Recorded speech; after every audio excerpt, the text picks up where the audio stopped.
Imaginen esto. Están caminando por un cementerio medieval envuelto en niebla al anochecer, escuchando el suave crujir de hojas caídas bajo sus pies, cuando notan algo peculiar tallado en una lápida antigua, símbolos que parecen contar una historia mucho más extraña de lo que jamás imaginaron sobre cómo nuestros antepasados se despedían para siempre.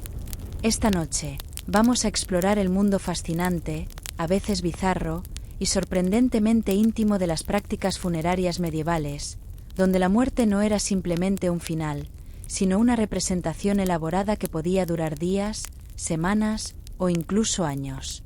Antes de comenzar este suave viaje al pasado, me encantaría que se convirtieran en parte de nuestra creciente comunidad de noctámbulos y amantes de la historia. Si encuentran consuelo en estas historias, por favor toquen ese botón de suscripción y denle like a este vídeo. Realmente ayuda a que más personas descubran estos tranquilos viajes históricos. Y tengo genuina curiosidad. ¿Qué hora es donde están escuchando ahora mismo? ¿Y qué rincón del mundo están llamando hogar esta noche? Dejen un comentario y cuéntenme. Hay algo maravillosamente conectivo sobre saber que todos estamos compartiendo estos momentos silenciosos a través de diferentes zonas horarias y continentes. Ahora, acomódense cómodamente, quizás ajusten su almohada, y dejen que su mente divague hacia una época cuando despedirse de los muertos era mucho más complejo, mucho más público, e infinitamente más extraño que cualquier cosa que practiquemos hoy. El mundo medieval había desarrollado costumbres funerarias tan elaboradas y a veces tan peculiares que parecerían casi teatrales a nuestros ojos modernos. Pero había una lógica profunda en sus rituales, un entendimiento profundo de comunidad, espiritualidad y la delicada transición entre la vida y lo que viene después. Verán, en la Europa medieval, la muerte no era el asunto privado y esterilizado que conocemos hoy. Era un evento comunitario, un campo de batalla espiritual, y a veces era francamente raro. Pero la parte más extraña de todo, algunas de estas prácticas podrían tener más sentido de lo que esperarían. Imagínense en una cámara medieval débilmente iluminada, el aire espeso con el aroma de hierbas ardiendo y los suaves susurros de oraciones. Las contraventanas de madera están cerradas, bañando todo en un resplandor cálido y ámbar de las velas parpadeantes dispuestas alrededor de la cama. Esta no es cualquier habitación. Aquí es donde alguien se está preparando para lo que la gente medieval llamaba el ars moriendi, el arte de morir bien.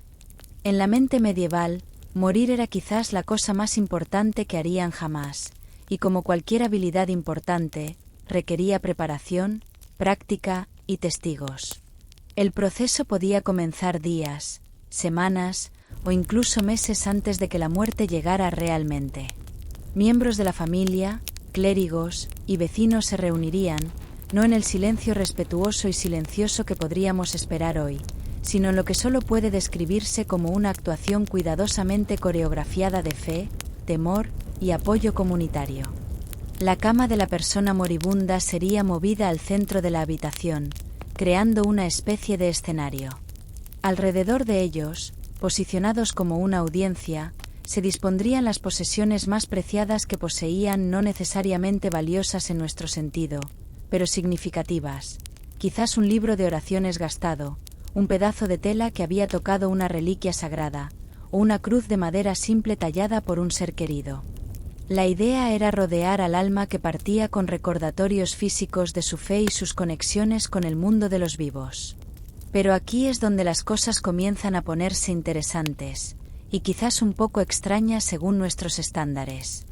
La gente medieval creía que los momentos justo antes de la muerte eran cuando el alma era más vulnerable a la influencia demoníaca.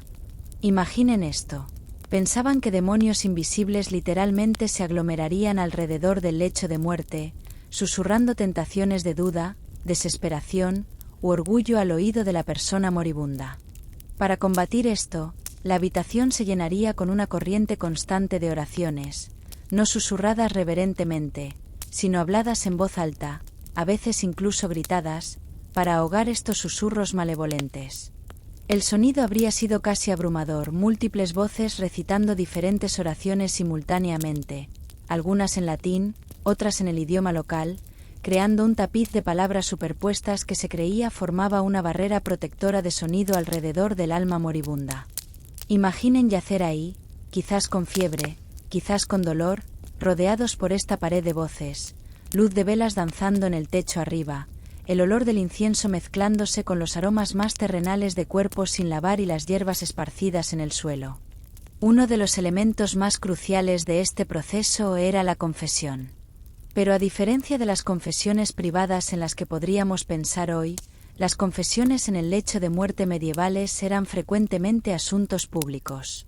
La persona moribunda relataba no solo sus pecados, sino toda su historia de vida, mientras miembros de la familia y amigos escuchaban, a veces por horas. Esto no se consideraba una invasión de privacidad, todo lo contrario. Se veía como el regalo final que el moribundo podía dar a los vivos, un relato completo y honesto de una vida humana, con todos sus errores, alegrías, penas y lecciones aprendidas. Algunas de las prácticas más inusuales involucraban lo que la gente medieval llamaba señales. Estas no siempre eran objetos físicos, sino a veces signos extraños, aparentemente sobrenaturales de que el alma partía pacíficamente. Las familias vigilarían indicadores específicos. Quizás la persona moribunda de repente olería flores que no estaban ahí, o afirmaría ver parientes fallecidos parados al pie de la cama, o reportaría escuchar música hermosa que nadie más podía detectar. En lugar de descartar estos como alucinaciones, las comunidades medievales frecuentemente los interpretaban como evidencia de que la frontera entre los mundos físico y espiritual se estaba adelgazando, permitiendo vislumbres de lo que yacía más allá. El momento de la muerte misma se observaba cuidadosamente. La hora exacta se anotaría, no solo por razones prácticas, sino porque se creía que la hora de la muerte influenciaba el viaje del alma en la vida después de la muerte.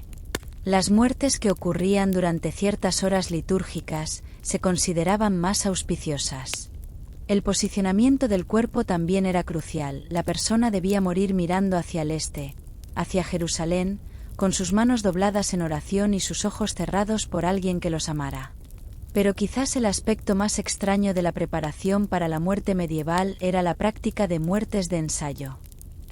Algunos individuos particularmente devotos realmente practicaban morir, acostándose en sus camas con velas encendidas alrededor de ellos, pasando por todo el ritual de confesión, oración y despedida, solo para levantarse después y continuar con sus vidas diarias. Creían que practicar el arte de morir los haría mejores cuando llegara el momento real. Los ricos a veces encargaban elaboradas camas de muerte, no solo muebles, sino ambientes completos diseñados específicamente para sus momentos finales. Estos podrían incluir arreglos específicos de arte religioso, tipos particulares de tela, frecuentemente elegidos por sus colores simbólicos, e incluso músicos que tocarían música suave y sagrada durante el proceso de morir. La cama misma podía orientarse en una dirección específica, colocada a una distancia particular de ventanas o puertas, todo según creencias sobre cómo facilitar la partida del alma del mundo físico. Y luego estaban los vigilantes. En las comunidades medievales, alguien tenía que permanecer despierto con la persona moribunda en todo momento, no solo para consuelo, sino porque se creía que una muerte sin supervisión podía dejar al alma vulnerable al ataque espiritual. Estas vigilias podían durar días, con personas tomando turnos, manteniendo la corriente constante de oraciones, ocasionalmente refrescando las hierbas y velas, ajustando la posición de la persona moribunda, humedeciendo sus labios con agua bendita. ¿La parte más extraña de toda esta preparación elaborada? La creencia medieval de que realmente podías mejorar en morir a través de la práctica, que era una habilidad para pulir y perfeccionar, como aprender a leer o dominar un oficio. Manuales de muerte, libros reales con instrucciones paso a paso para morir bien estaban entre las publicaciones más populares del periodo medieval, pasados entre familias y estudiados como libros de texto. Pero incluso con toda esta preparación, todos estos rituales y salvaguardas, la gente medieval sabía que la muerte permanecía fundamentalmente misteriosa e impredecible. Y ahí es donde la verdadera extrañeza estaba por comenzar, porque una vez que alguien había completado exitosamente el arte de morir bien, los rituales verdaderamente elaborados apenas estaban empezando. El enfoque medieval hacia lo que pasaba con el cuerpo después de la muerte haría que incluso sus complejos procesos de morir parecieran simples en comparación. Ahora que hemos presenciado la coreografía cuidadosa de una muerte medieval, dejen que su mente derive unas horas hacia adelante, al momento cuando la comunidad se transforma de apoyar a una persona moribunda a honrar a una muerta. La atmósfera en esa cámara iluminada por velas cambia casi inmediatamente, como si alguien hubiera cambiado el escenario para el siguiente acto en una obra elaborada. Lo primero que los golpearía sobre el luto medieval es cuán profundamente físico era. Estamos acostumbrados a pensar en el dolor como una emoción interna y privada, pero en el mundo medieval, la pena tenía que ser actuada, demostrada, hecha visible a la comunidad de maneras muy específicas. El cuerpo del fallecido no sería simplemente llevado rápidamente a una funeraria, en cambio, permanecería en la casa, a veces por días o incluso semanas, convirtiéndose en la pieza central de una exhibición cada vez más elaborada de dolor y respeto. Imagínense entrando a un hogar medieval durante este periodo de luto. El olor los golpea primero, no desagradable, necesariamente, pero distintivamente diferente. El cuerpo sería lavado con vino o vinagre, empacado con hierbas aromáticas como romero, tomillo y lavanda, y envuelto en lino que había sido empapado en sustancias preservantes. El aroma de estas hierbas se mezclaría con el humo omnipresente de velas y el olor terroso de los suelos cubiertos de juncos, creando una atmósfera que era tanto sagrada como de alguna manera de otro mundo. El posicionamiento del cuerpo era una forma de arte en sí misma. El fallecido sería dispuesto en sus mejores ropas, o si eran lo suficientemente ricos, en vestimentas funerarias especialmente hechas que podrían haber tomado semanas preparar. Sus manos serían dobladas en oración, frecuentemente agarrando una cruz o cuentas de oración. Pero aquí es donde las cosas se ponen particularmente interesantes. La cara se dejaría descubierta, no escondida como podríamos esperar, sino exhibida prominentemente porque la gente medieval creía que mirar el rostro de los muertos servía un propósito espiritual importante. Los visitantes pasarían junto al cuerpo, no para presentar sus respetos silenciosamente como podríamos hoy, sino para participar en lo que solo puede describirse como conversaciones ritualizadas con el fallecido. La gente hablaría directamente a la persona muerta, actualizándola sobre noticias familiares, pidiendo sus oraciones, a veces incluso solicitando su ayuda con problemas mundanos. La creencia era que el alma permanecía cerca por varios días después de la muerte, capaz de escuchar y potencialmente responder a estas preocupaciones terrenales. Pero el aspecto más llamativo del luto medieval eran las plañideras profesionales, mujeres que eran contratadas específicamente para lamentarse fuerte y dramáticamente. Imaginen la escena. Estas mujeres, vestidas en túnicas negras o azul oscuro, su cabello suelto y frecuentemente deliberadamente despeinado, llegarían a la casa y comenzarían lo que solo puede llamarse una actuación de pena.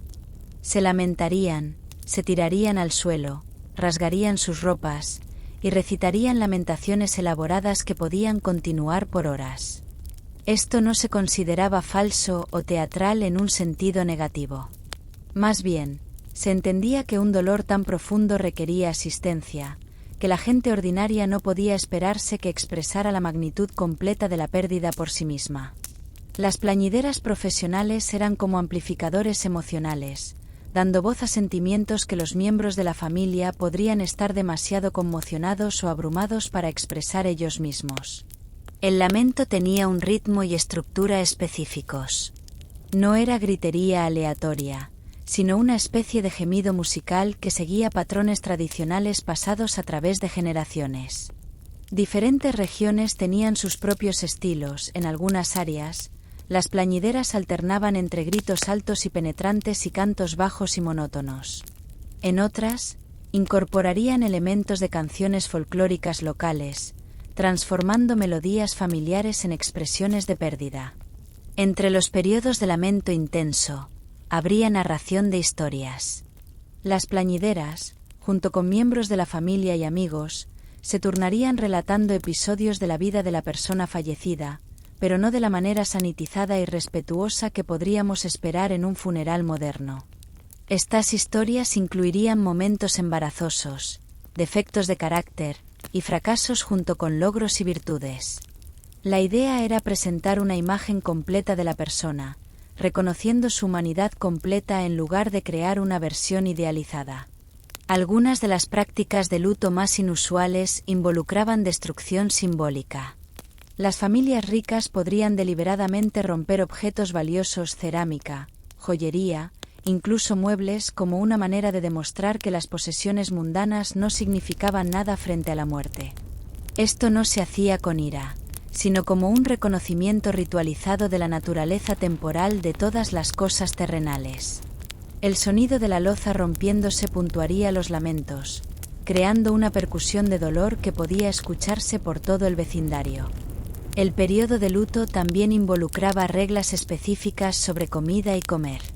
Se esperaba que las familias ayunaran por ciertos periodos, o comieran solo alimentos particulares que se asociaban con penitencia y pena.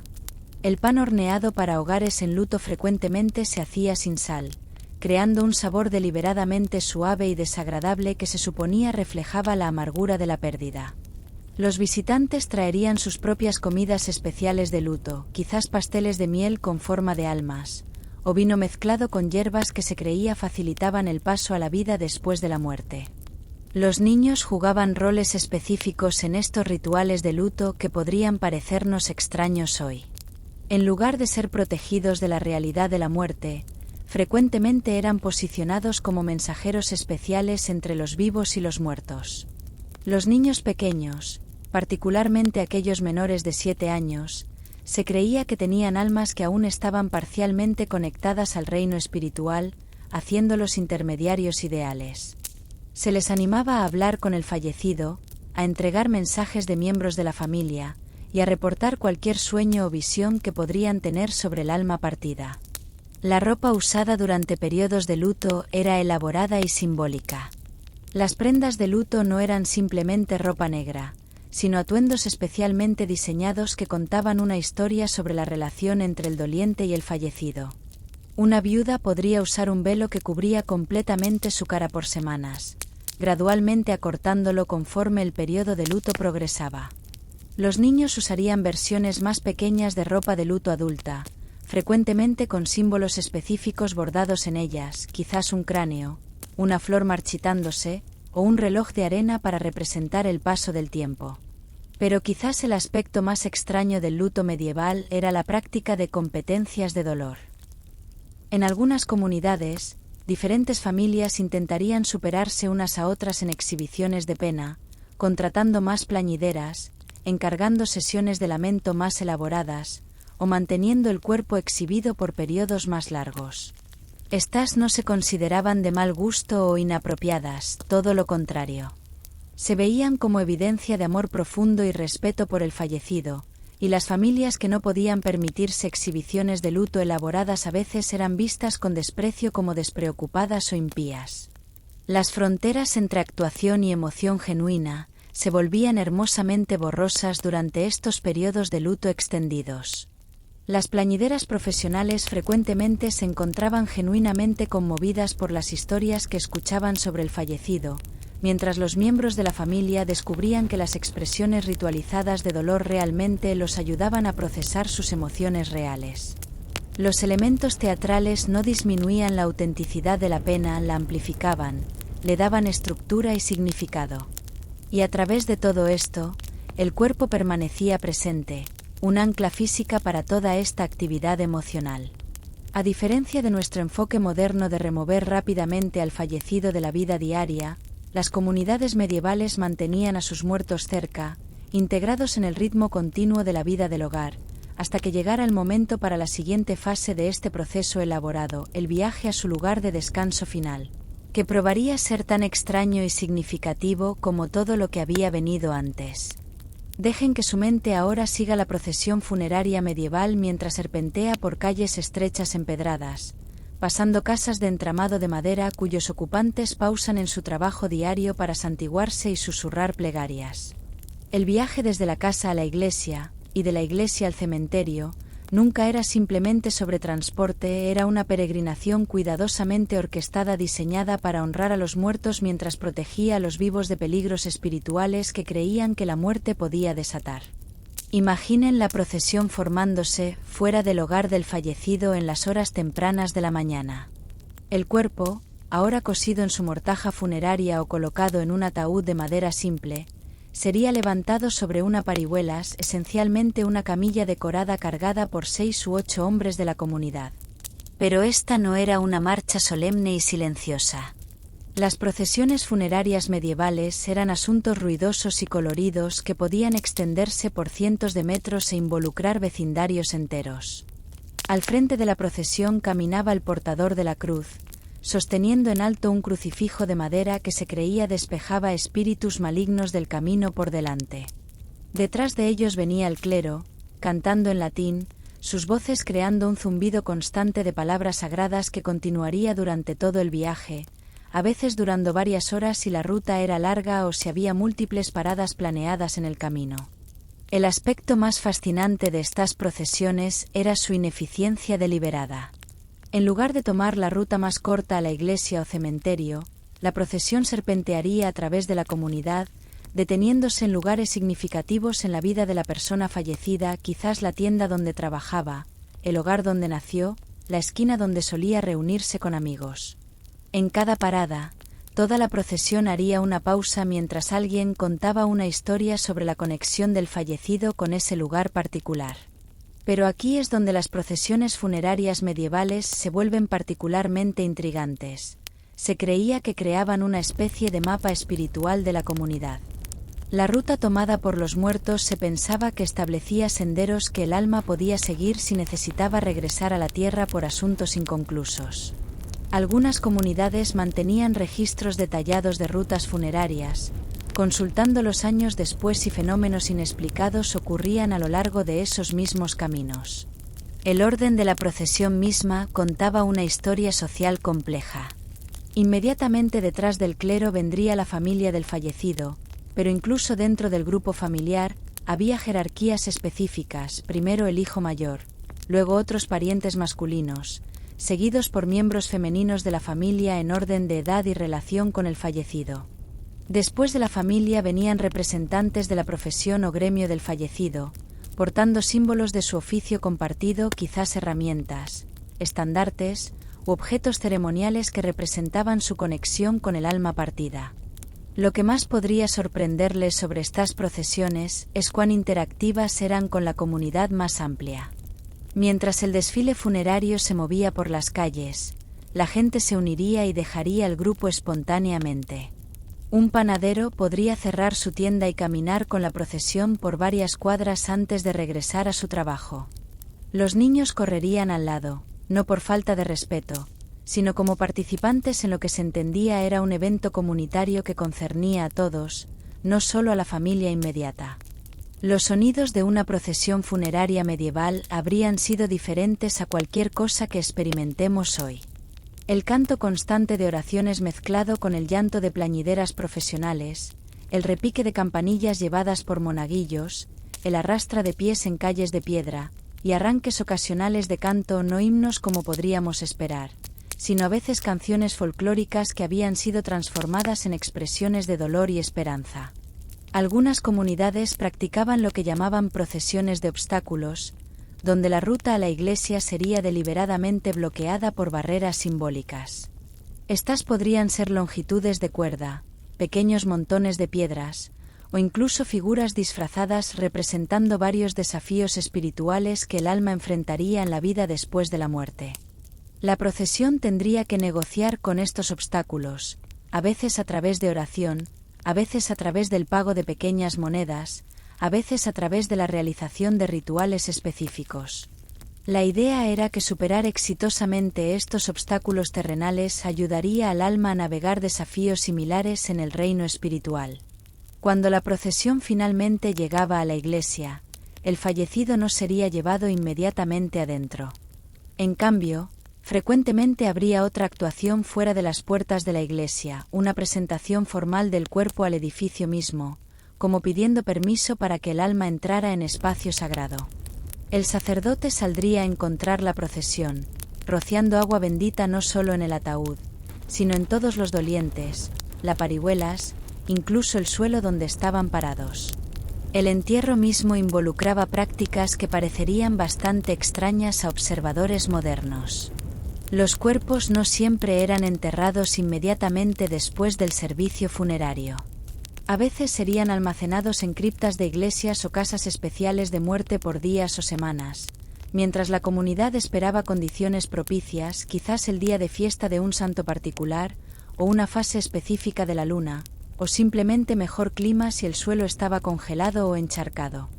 Las tumbas medievales eran frecuentemente mucho más superficiales que las modernas, a veces solo 3 o 4 pies de profundidad. Esto no se debía a pereza o falta de herramientas apropiadas, sino por creencias sobre la conexión del alma con el mundo físico.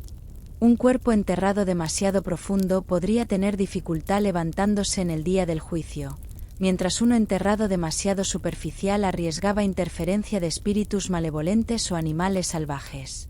Encontrar la profundidad perfecta requería consulta con el clero, observación de condiciones locales, y a veces incluso prácticas de adivinación que involucraban lanzar piedras marcadas o interpretar el comportamiento de pájaros en el cementerio.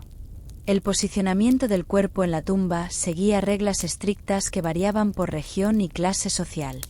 La mayoría de la gente era enterrada mirando hacia el este, hacia Jerusalén, pero había excepciones. Suicidas e individuos excomulgados podrían ser enterrados mirando hacia el oeste, mientras santos y gente particularmente santa podrían ser posicionados diferentemente para reflejar su estatus espiritual especial. Las manos podrían doblarse en oración, cruzarse en el pecho, o colocarse a los lados, dependiendo de costumbres locales y los deseos de la persona fallecida. Pero quizás la práctica de entierro más inusual involucraba lo que la gente medieval llamaba bienes funerarios para los pobres. Mientras individuos ricos podrían ser enterrados con joyería, armas u otros objetos valiosos, la gente ordinaria sería sepultada con artículos mucho más prácticos, quizás una cuchara de madera, una pequeña bolsa de semillas o un pedazo de pan. Estos no pretendían demostrar riqueza, sino proporcionar al alma necesidades básicas durante su viaje a la vida después de la muerte. Algunas comunidades practicaban entierros grupales durante tiempos de plaga o hambruna, pero incluso estas fosas comunes seguían protocolos espirituales específicos. Los cuerpos serían arreglados en patrones que se creía proporcionaban apoyo espiritual mutuo, quizás en círculos, con cabezas apuntando hacia el centro, o en líneas paralelas con orientaciones alternadas. La idea era que las almas enterradas juntas serían capaces de ayudarse mutuamente a navegar los desafíos de la muerte y el juicio. El llenado de la tumba era otro proceso ritualizado. En lugar de simplemente paleando tierra de vuelta al hoyo, los dolientes tomarían turnos añadiendo puñados de tierra, cada uno acompañado por una oración o un breve recuerdo del fallecido. Los niños eran especialmente animados a participar en esta parte del entierro, ya que sus oraciones inocentes se creía que tenían peso especial en ayudar al alma a encontrar paz. Y entonces, justo cuando podrían pensar que el proceso funerario elaborado estaba completo, las comunidades medievales comenzarían la fase más compleja y fascinante de todas, la relación continua entre los vivos y los muertos, involucrando prácticas tan intrincadas y a veces tan extrañas que transformarían el paisaje mismo de la vida medieval de maneras que aún influencian cómo pensamos sobre la muerte y la memoria hoy. Ahora dejen que su imaginación derive hacia adelante varias semanas o meses después de ese entierro medieval, a un tiempo cuando podrían asumir que los rituales funerarios elaborados estarían completos y la comunidad regresaría a la vida normal.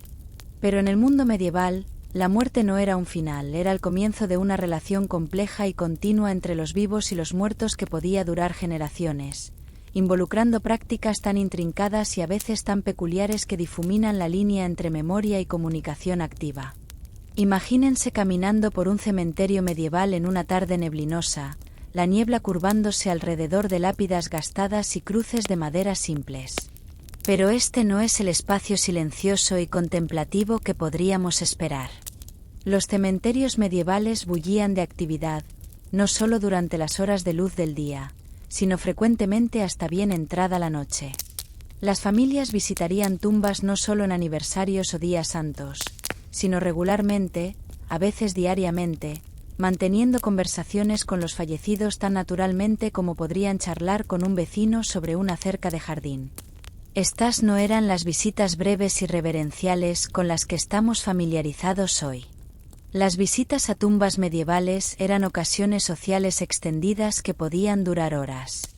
Las familias traerían comidas para comer junto a la tumba, compartiendo alimento con el fallecido, dejando porciones en la lápida o enterrando pequeñas ofrendas en la tierra. Los niños jugarían juegos alrededor de las tumbas de sus ancestros mientras los adultos se ponían al día con noticias familiares, explícitamente incluyendo a la persona muerta en sus conversaciones, dirigiéndose a ellos directamente y pausando como si escucharan respuestas. Pero quizás el aspecto más fascinante de la cultura conmemorativa medieval era la creencia de que los muertos permanecían activamente involucrados en los asuntos de los vivos. Esto no era simplemente una cuestión de honrar memoria o buscar consuelo. La gente medieval genuinamente creía que miembros familiares fallecidos podían e intervendrían en asuntos terrenales, proporcionando protección, guía y a veces advertencias sobre eventos futuros. Evidencia de esta relación continua puede encontrarse en los sistemas elaborados de mantenimiento de registros que muchas comunidades medievales mantenían sobre sus muertos. Oficiales de iglesia anotarían no solo cuando alguien murió y dónde fueron enterrados, sino reportes continuos de sus actividades póstumas, apariciones en sueños, sonidos inexplicados cerca de sus tumbas, objetos que se movían misteriosamente en sus antiguos hogares, o coincidencias que miembros de la familia interpretaban como señales de presencia y cuidado continuos. La práctica de mantenimiento de tumbas iba mucho más allá del simple cuidado. Las familias medievales regularmente redecorarían sitios de entierro según cambios estacionales, las preferencias de la persona fallecida cuando estaba viva, o mensajes recibidos a través de sueños o adivinación. Una tumba podría adornarse con flores frescas en primavera, hierbas aromáticas en verano, hojas coloridas en otoño y ramas perennes en invierno, pero las elecciones específicas eran guiadas por sistemas complejos de significado simbólico que variaban por región y tradición familiar. Algunas de las prácticas conmemorativas más inusuales involucraban lo que la gente medieval llamaba magia de aniversario.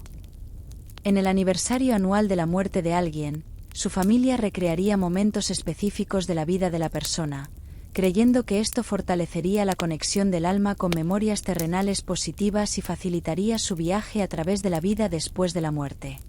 Estas recreaciones podían ser bastante elaboradas, quizás cocinando la comida favorita del fallecido usando sus propias recetas e implementos de cocina, o reuniéndose en el lugar donde propusieron matrimonio, o leyendo en voz alta de libros que habían disfrutado particularmente.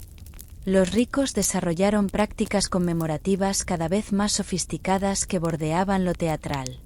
Algunas familias nobles se encargaban obras de muerte anuales, recreaciones dramáticas de momentos significativos en la vida de su ancestro, interpretadas por actores profesionales en la capilla familiar o cementerio. Estos no eran asuntos sombríos, sino producciones vivaces y detalladas que podían incluir comedia, romance y aventura, basadas en la creencia de que entretener a los muertos los animaría a usar su influencia espiritual beneficiosamente para los miembros familiares vivos.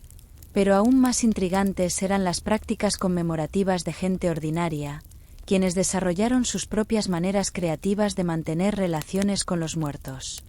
Los artesanos continuarían apartando una porción de su taller para un compañero fallecido, manteniendo sus herramientas limpias y listas como si pudieran regresar a trabajar en cualquier momento. Los granjeros guardarían semillas de sus mejores cosechas para esparcir en tumbas, creyendo que plantas crecidas en suelo enriquecido por sus ancestros serían particularmente bendecidas y productivas.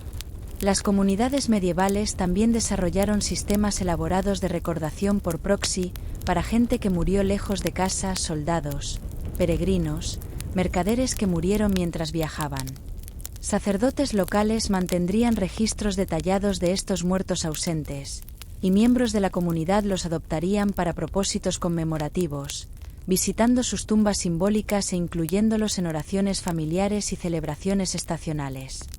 Algunas comunidades crearían secciones enteras de sus cementerios dedicadas a estas almas ausentes, con marcadores y prácticas conmemorativas mantenidas por voluntarios que nunca habían conocido realmente al fallecido. La práctica de luto heredado significaba que dolor y responsabilidades conmemorativas podían pasarse a través de generaciones como reliquias familiares.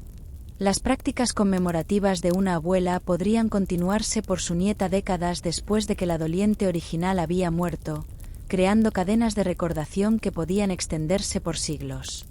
Algunas familias mantenían libros de instrucciones detallados, casi como colecciones de recetas, que especificaban exactamente cómo cada ancestro prefería ser recordado, qué alimentos deberían ofrecerse en sus tumbas, qué oraciones se encontraban más consoladoras, y qué señales vigilar que podrían indicar su presencia continua. Una de las prácticas conmemorativas más extrañas involucraba lo que la gente medieval llamaba citas de sueños. Miembros de la familia arreglarían encontrarse con parientes fallecidos en sus sueños durmiendo en ubicaciones específicas, quizás la antigua cama de la persona fallecida, o en el suelo junto a su tumba, o en lugares que habían sido particularmente significativos durante su vida. Estas no eran esperanzas casuales de visitas de sueños, sino eventos cuidadosamente planeados que involucraban rituales de preparación, alimentos especiales comidos antes de dormir, y mantenimiento detallado de registros sobre el contenido y significado de cualquier sueño que ocurriera. Algunas comunidades desarrollaron paisajes conmemorativos que integraban a los muertos en la geografía de la vida diaria de maneras notables. Se plantarían árboles en tumbas y luego se incorporarían en usos prácticos, quizás como marcadores de límites para líneas de propiedad, o como soportes para vides de uva, o como lugares de reunión para juntas comunitarias. La idea era que los vivos podían literalmente vivir y trabajar junto a sus ancestros, obteniendo fuerza y guía de su presencia física en el paisaje. La práctica de artesanías conmemorativas involucraba crear objetos que estaban específicamente diseñados para mantener conexiones con los muertos. Estos podrían incluir edredones hechos de la ropa de una persona fallecida, joyería hecha de su cabello, o muebles construidos usando madera de árboles plantados en sus tumbas. Pero a diferencia de objetos conmemorativos modernos que típicamente se mantienen como recuerdos estáticos, las artesanías conmemorativas medievales estaban destinadas a usarse activamente en la vida diaria, integrando la presencia de los muertos en actividades rutinarias. Quizás más notablemente, las comunidades medievales desarrollaron sistemas sofisticados para consultar a los muertos sobre decisiones importantes. Esto no era nigromancia o magia oscura, sino más bien un proceso formalizado de buscar guía de miembros familiares fallecidos y líderes comunitarios. Estas consultas podrían involucrar visitar tumbas mientras contemplaban elecciones difíciles, interpretar eventos inusuales o coincidencias como mensajes de los muertos, o usar prácticas de adivinación que se creía canalizaban la sabiduría de ancestros. El mantenimiento de registros asociado con estas prácticas conmemorativas era meticuloso y frecuentemente hermoso. Las familias mantendrían libros de los muertos que incluían no solo información básica sobre parientes fallecidos, sino relatos continuos de sus actividades póstumas, descripciones detalladas de prácticas conmemorativas exitosas, e instrucciones para generaciones futuras sobre cómo mantener estas relaciones efectivamente. Pero lo que es quizás más conmovedor sobre la cultura conmemorativa medieval es cómo refleja una negativa fundamental a dejarse ir, una convicción profunda de que amor y conexión podían trascender la muerte si se mantenían apropiadamente a través de atención y cuidado consistentes. Las prácticas elaboradas no nacían de fascinación mórbida con la muerte, sino de un compromiso profundo de preservar relaciones que habían sido centrales a la vida y significado. Mientras el periodo medieval llegaba a su fin y las ideas del Renacimiento comenzaron a influenciar la cultura europea, muchas de estas prácticas conmemorativas gradualmente se desvanecerían, reemplazadas por enfoques a la muerte y recordación que enfatizaban finalidad y separación en lugar de conexión continua. Pero por varios siglos, las comunidades medievales habían creado una cultura notable donde los muertos permanecían activamente integrados en el mundo de los vivos, donde los cementerios eran centros sociales en lugar de lugares de exilio, y donde el dolor se transformaba en una forma de amor sostenido que podía durar generaciones. Y así, Mientras llegamos al final de nuestro viaje suave a través del mundo extraño y hermoso de las prácticas funerarias medievales, dejen que su mente lentamente regrese de esos cementerios neblinosos y cámaras iluminadas por velas al espacio cómodo donde están descansando ahora. Tomen un momento para apreciar la paz simple de sus alrededores, quizás la textura suave de su almohada, el ritmo constante de su respiración, la quietud que los rodea en este momento presente. Cuán diferente se ha vuelto nuestra relación con la muerte de esas comunidades medievales que tejían a sus fallecidos tan íntimamente en la tela de la vida diaria. Donde ellos veían conversaciones continuas, nosotros frecuentemente buscamos cierre. Donde creaban actuaciones elaboradas de dolor, tendemos hacia contemplación privada. Donde mantenían relaciones activas con los muertos por generaciones, típicamente nos enfocamos en seguir adelante y dejar ir. No hay juicio en estas diferencias, ambos enfoques emergen de necesidades humanas profundas y reflejan los valores de sus tiempos respectivos. Las prácticas funerarias medievales crecieron de comunidades donde todos conocían a todos, donde familias extendidas vivían en proximidad cercana por generaciones, y donde los mundos espiritual y físico se entendían como constantemente intersectando. Sus rituales elaborados sirvieron comunidades que tenían tanto el tiempo como la estructura social para sostener culturas conmemorativas tan complejas. Nuestros enfoques modernos a la muerte y luto han evolucionado para servir necesidades diferentes, sociedades móviles donde familias se dispersan a través de continentes, ambientes urbanos donde la privacidad es preciosa, entendimiento médico que ha desmitificado muchos aspectos del morir, y estilos de vida que requieren resolución eficiente del dolor para que individuos puedan continuar funcionando en ambientes de trabajo y sociales demandantes. Pero quizás hay algo que podemos aprender de esos dolientes medievales que se negaron a creer que la muerte marcaba un final completo. Su negativa a dejarse ir completamente, su convicción de que el amor podía encontrar maneras de trascender separación física, su entendimiento de que dolor compartido en comunidad es de alguna manera más soportable que dolor soportado solo. Estas percepciones permanecen tan relevantes hoy como lo eran hace 600 años. Mientras se acomodan más profundamente en descanso ahora, déjense apreciar tanto la extrañeza como la familiaridad de estas prácticas históricas. Extrañas porque emergieron de visiones del mundo tan diferentes de las nuestras, sin embargo familiares porque abordaron las mismas experiencias humanas fundamentales que aún enfrentamos: el shock de la pérdida, la necesidad de honrar lo que era significativo, el deseo de transformar dolor en algo que sirva al amor en lugar de simplemente marcar su ausencia. Esta noche, mientras derivan hacia el sueño, llevan con ustedes imágenes de esas comunidades medievales que convirtieron la muerte en formas de arte elaboradas, que transformaron cementerios en lugares de reunión social, que mantuvieron conversaciones con los muertos tan naturalmente como charlaban con vecinos. Han presenciado sus plañideras profesionales alzando voces en pena ritualizada, sus procesiones funerarias serpenteando por calles estrechas como ríos de apoyo comunitario, sus prácticas conmemorativas continuas que mantuvieron el amor vivo a través de generaciones. Descansen bien, sabiendo que han pasado estas horas silenciosas explorando uno de los desafíos más persistentes de la humanidad, como decir adiós mientras también dicen, de maneras creativas incontables, que el amor mismo nunca realmente termina. El mundo medieval tenía sus respuestas, y ustedes, en su propio tiempo y contexto, continuarán descubriendo las suyas. Dulces sueños, compañeros viajeros a través de los misterios gentiles de la historia.